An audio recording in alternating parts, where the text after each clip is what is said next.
Next on the Gospel Bill Show.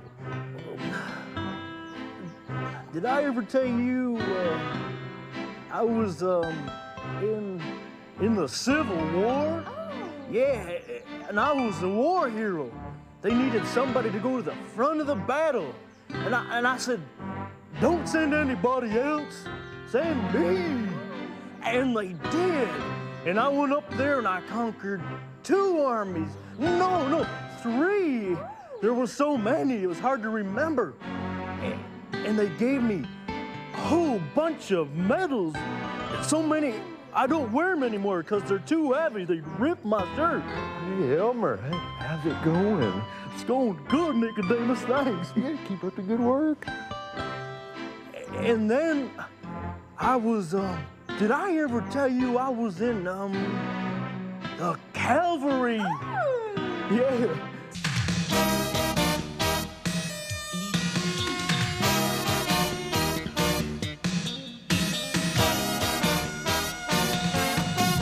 It's the Gospel Bill Show, featuring Gospel Bill, his sidekick Nicodemus, Miss Lana, good old Elmer Barnes, and the entire Dry Gulch gang.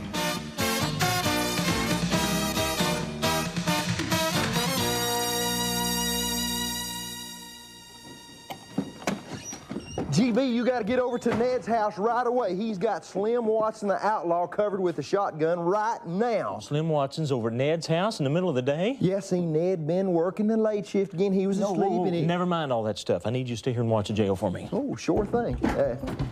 Just imagine Slim Watson, the notorious outlaw, right here in Dry Gulch. That's a real nice gun you got there, but don't make me any more nervous than I am. I don't want to slip on this trigger. I don't want to die, and you don't either. Ned, it's the sheriff. Ah! Oh, not at me. Point that thing at him. Looks like you've done a real good job here, Ned. Well, thank you, Sheriff. Yeah, you caught old Slim Watson, Ned. Now just put your gun away and everything's gonna be all right. Watson, you come with me. Oh, I thought we were all gonna die.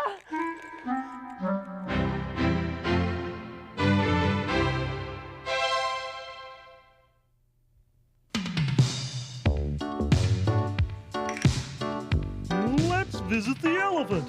Elephants are the largest land creatures in the whole world. They have big, strong legs that look like the trunks of trees. And the elephant's nose is so long that it can touch the ground even when he's standing. And his ears are huge. They look like giant leaves waving in the breeze. Mr. Elephant is quite a large fellow. Now, many elephants, like our friends here, must work hard every day. They haul logs and pull heavy loads. They have an incredible appetite after a hard day's work in the jungle. These elephants must have plenty of food to stay healthy and strong. They can eat more food in one meal than your whole family eats in a week. Wow! Do you suppose that God made these animals too large? I mean, they are pretty big and fat. Be careful, don't knock down the wall. Well, in many places in the world, there's not enough food to eat.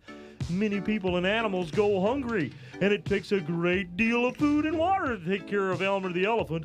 But you know that God made Elmer just the right size?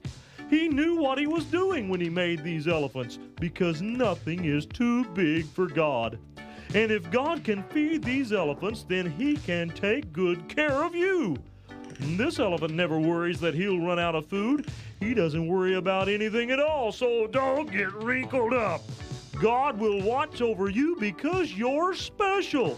You know, there's only one type of person in all the world who can talk to God, and that is a human being. I mean, you're special to the Lord because no one else can have fellowship with him like you can. So don't worry about anything. Trust in him.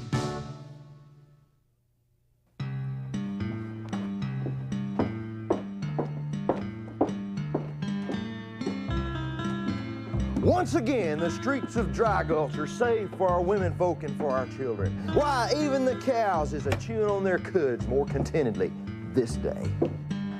What are you talking about? You haven't heard? Well, I guess I haven't.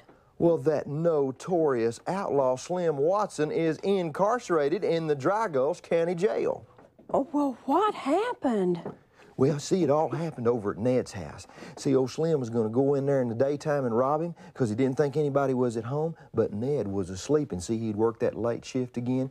You know, I told Ned when he took that job, Ned, you're going to take this job, you're going to be working 15, 16 hours a day. You're going to get away from the wife and the kids. Nicodemus, just tell me what happened. Oh, yeah. Well, anyway, he comes sneaking in the house, see, but Ned was there, and he gets a drop on him with his double-barrel shotgun. And then Ned sends me over, see, and I get Gospel Bill. And Gospel Bill comes over there, see, and he grabs him, and he takes him back over there, see, and he throws him in the jail and locks the door. And right now, he is locked up in the jail. Oh. Well, I want to ask you something. Is Slim Watson as mean in person as he looks on his posters? Mean-looking, Miss Lana? He is more mean-looking than them posters. And he is so ugly. How ugly is he? Well, he's so ugly, he has to sneak up on a drink of water. He is so ugly, it's no wonder he resorted to a life of crime. Well, what does being ugly have to do with living a life of crime? Well, he's so ugly he couldn't be seen in public, I'm sure, so he had to sneak around all his life, and, well, it just led him into being an outlaw. Oh, Nicodemus. Hey, boy, do I have problems. Well, what's the matter, Elmer? Well, it's kind of embarrassing. You see, I can't get a date. I don't know what to say. Well, what can I do for you? Well, I heard you was a woman and all, and I thought you could give me some advice. Oh, I think you've come to the wrong person for that. I think you ought to be talking to a man. Well, who could I get? Well, I see. Let me think. I just can't think of anybody right now. I'll need to find somebody. I just can't think of anybody right now, Elmer. If I don't find somebody, I'll just be depressed the rest of my life. Is there something wrong with your throat? No, Elmer, you know, if you need some advice with women-type folk, your feet have brought you to the right location. Where? Well, me, Elmer, I mean, I had all sorts of practical-type experience with women folk. You know, they don't call me the Romeo of the range for nothing. Who calls you that? Well, I've probably said it myself 150 times, you know. And then you see, Elmer, what you got to do is you got to know when to give them flowers and just that right moment to give them the candy, you know, and say those sweet little things that they like to hear. Elmer, I could give you all sorts of good advice on that, you know. Well, give it to me. Well, I can't do it here, Elmer. I mean, there's a woman there, and we can't let them know all of her secrets. I'll tell you what we'll do. Let's step out in the street, see, and I'll talk to you that way. Miss Lana can't hear us, okay? Okay. Miss Lana, me and Elmer's gonna step out in the street here and do a little talking. We'll see you later, okay? Okay. You boys have a nice chat. Elmer, this is your blessed and fortunate day. Why, the things I'm fixing to share with you are things and principles that I've perfected through years of practical application. They're things that have stood the test of time through trial and error. Well, quit flapping your jaw and tell me. Miss Lana can't hear you. Okay, Elmer, women like things that smell real good. You know, they like flowers that smell good. And they like candy that smells real good. And they like perfume that smells. Well, I smell a whole lot. They ought to like me. And that's not the kind of smell I'm talking about. I'm talking about sweet smell. Have you thought about taking a bath lately? Never mind. Listen, Elmer, just remember, you got to have things that smell. Perfume, candy, and flowers. Perfume, candy, and flowers. Okay, I got it. Up, hold it, Elmer. That's only the first principle that'll lead you down the long and winding road to successful and happy dating. Well, how do I find this road? Okay, let me tell you. See, Excuse me, gentlemen. I was wondering if you might give me directions to the jail in town. Well, the jail, you just go right down here and then you take a quick ride and you'll be there. Much obliged, thank you. Let's see now, where was I? Well, you're about to tell me how to get on the entry ramp to the freeway of dating. Yeah. The first thing you gotta do now, Elmer, this is the very first thing. J.D. Whitaker, Sheriff, Wells Fargo agent, here to pick up your prisoner. Well, pleased to meet you, Mr. Whitaker. Gospel Bill. This is Watson's gun, and I'm sure Wells Fargo's mighty happy to hear that he's behind bars. So happy they're paying a $5,000 reward for his capture. $5,000. That's a lot of money. Watson, on your feet. Put those hands over your head. As soon as I drop him off at the jail wagon, Sheriff, I'll be back in town with the reward money. Yeah, that sounds all right to me. See you in a couple of hours. $5,000. Boy, it's a lot of money for one outlaw. So, Elmer, women like to go out with a feller that's real strong and brave like. Well, I'm strong. Yeah, that's good. That way they think you can take care of them, see? Well, I can do that. Yeah, so what you gotta do is when you ask them out, you gotta tell them stories about how brave that you are. Like what? Well, you know, when I ask a woman out, I got so many stories I can't think of them all now. I'll tell her a story about how brave I am, you know, like the times that I've helped Gospel Bill, or maybe the times that I've snuck up and got the drop on outlaws, stuff like that. Well, I ain't got no stories like that. I got fishing stories, like the time I called Big Daddy. No, Elmer, no fishing stories. Women like stories about you being brave now. About me being brave, I ain't got none. You want to go out with a woman, don't you? Yes. You better be coming up with some brave type stories. Okay. All right, well, you work on that, and I'll see you later. Bravery. Thanks a lot, Nick. Bravery. Well, there you go, dear. That ought to take care of you for one more year.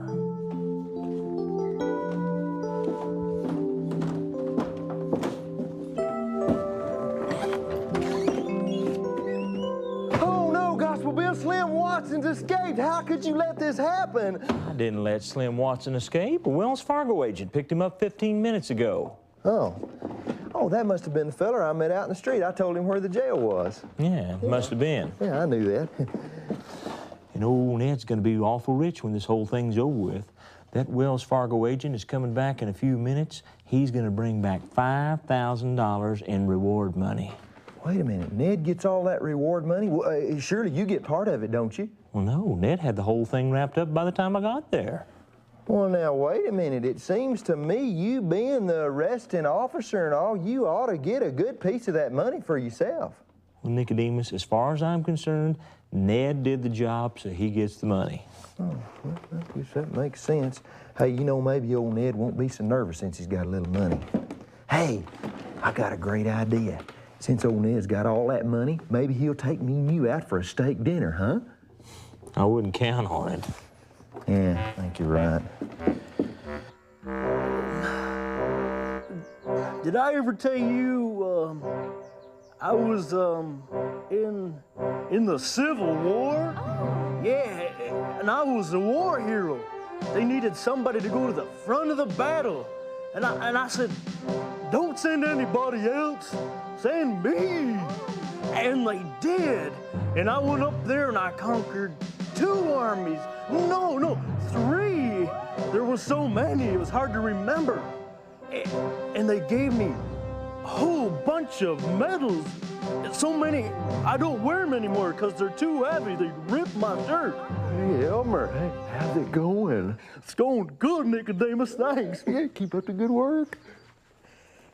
And then I was, did I ever tell you I was in, the cavalry? Yeah.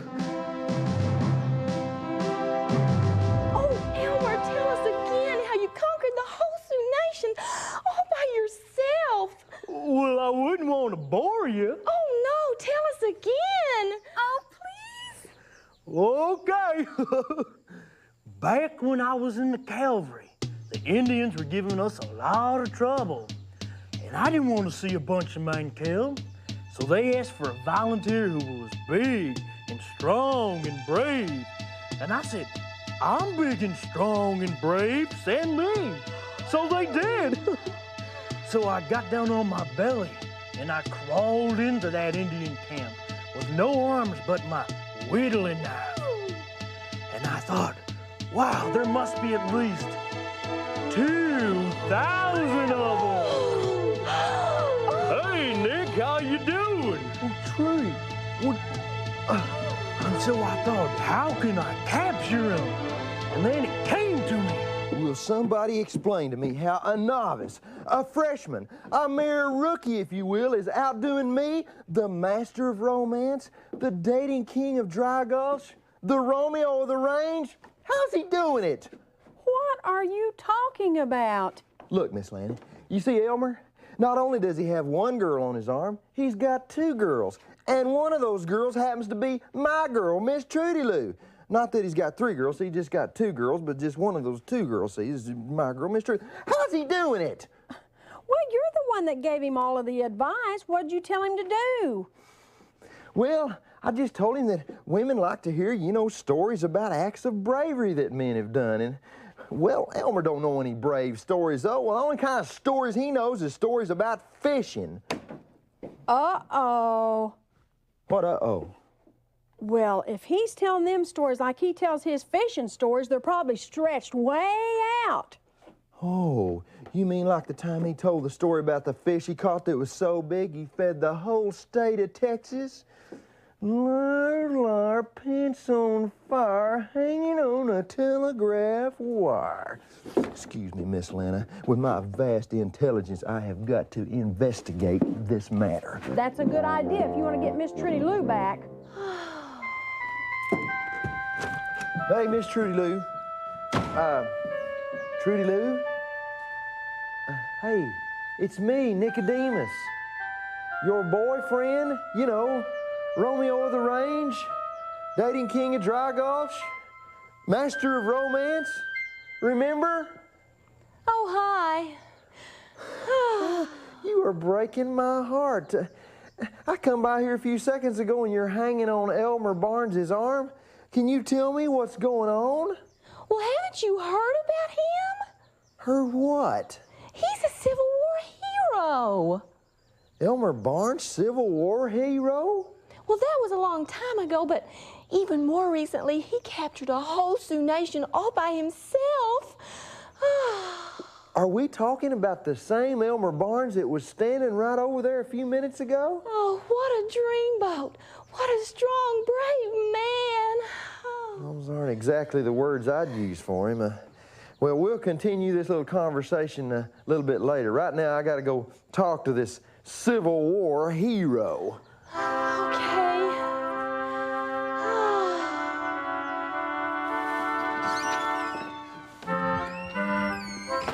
Well, Sheriff, Wells Fargo is deeply in your debt for the capture of Slim Watson. Well, I reckon you guys want to see that I get this money to the right man. The right man? Well, yeah, Ned's the one who's got this reward money coming. Well, aren't you the arresting officer? Well, yeah, but it was Ned who got the drop on the outlaw. See, by the time I got to his house, he already had old Slim cornered.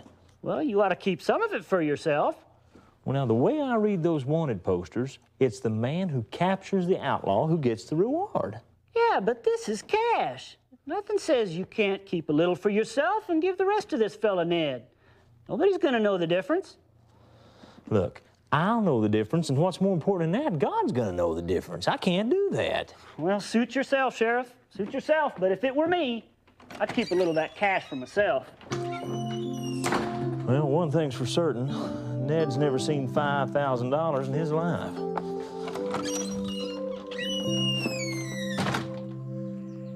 Yep. Sure is a beautiful day. Well, how's it going, Elmer? Couldn't be better. I've never been more popular with the female population than I am today. Well, I think I can see why. 'Cause I'm big on good looks. It's 'cause you're big on lying. Excuse me? Where do you get off, Elmer, telling Miss Trudy Lou that you were a hero in the Civil War? Well, I saw pictures about it in a book. And where do you get off telling her that you single-handedly captured the whole Sioux nation? Well, I saw pictures about that in the newspaper. What do you think you're doing? Oh, I'm just doing what you told me to do. What are you talking about? You told me to tell stories of acts of bravery. But they need to be true. I didn't tell you to lie. Well, what difference does it make? They're working. Come on, Elmer. Come with me. I got somebody that needs to talk to you right now. Oh.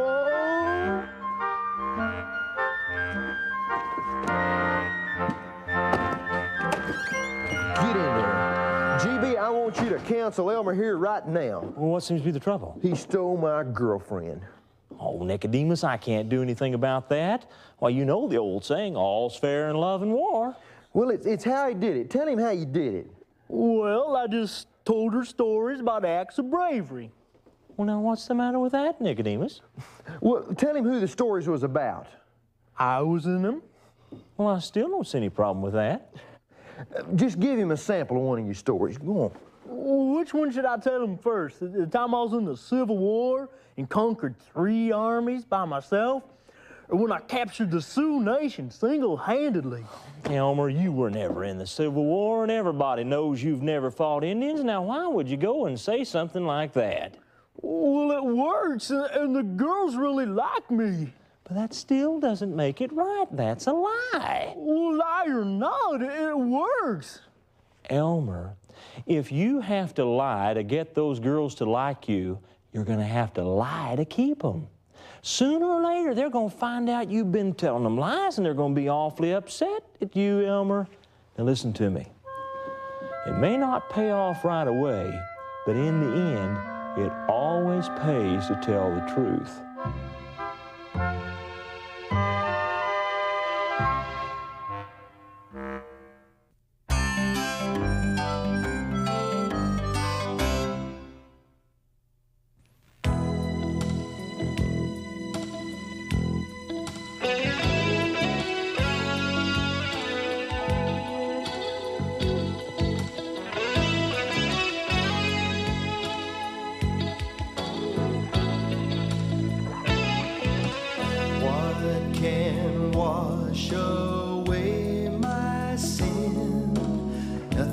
But the blood of Jesus, what can make me whole again? Nothing but the blood of Jesus. Oh, precious is the flow that makes me white as snow.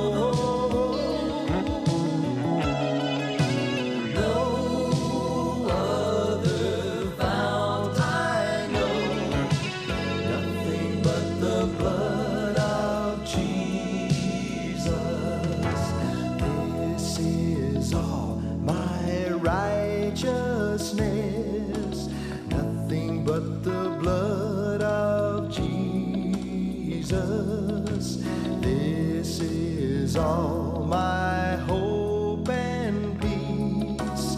Nothing but the blood of Jesus. Oh, precious is the flow that makes me white as snow.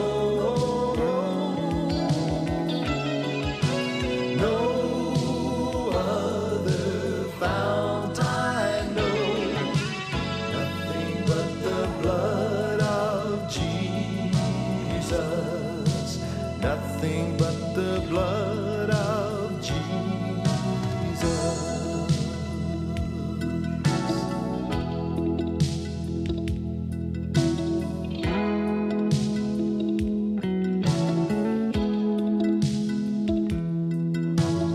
Oh, the blood of Jesus. Oh, the blood of Jesus. Oh, the blood of Jesus, it washes white as snow. Oh, the blood of Jesus.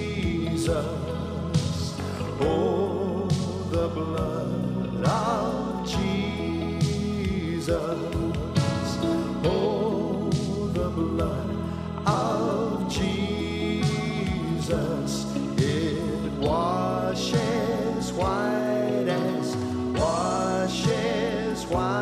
as no other fount I know. Nothing but the blood of Jesus.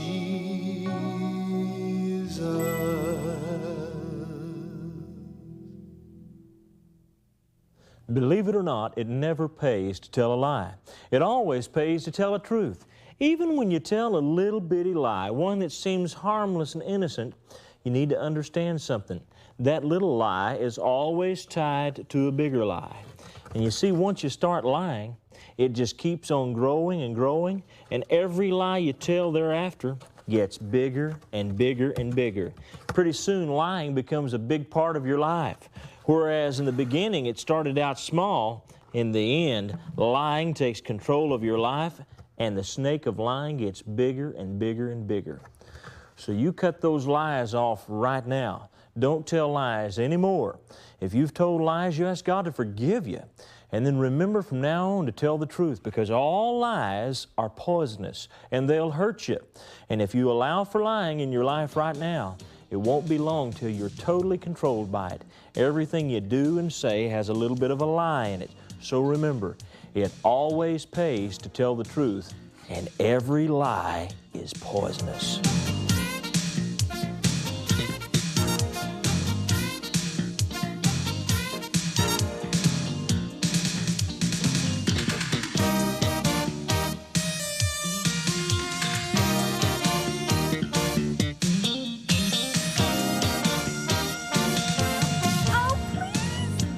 Okay.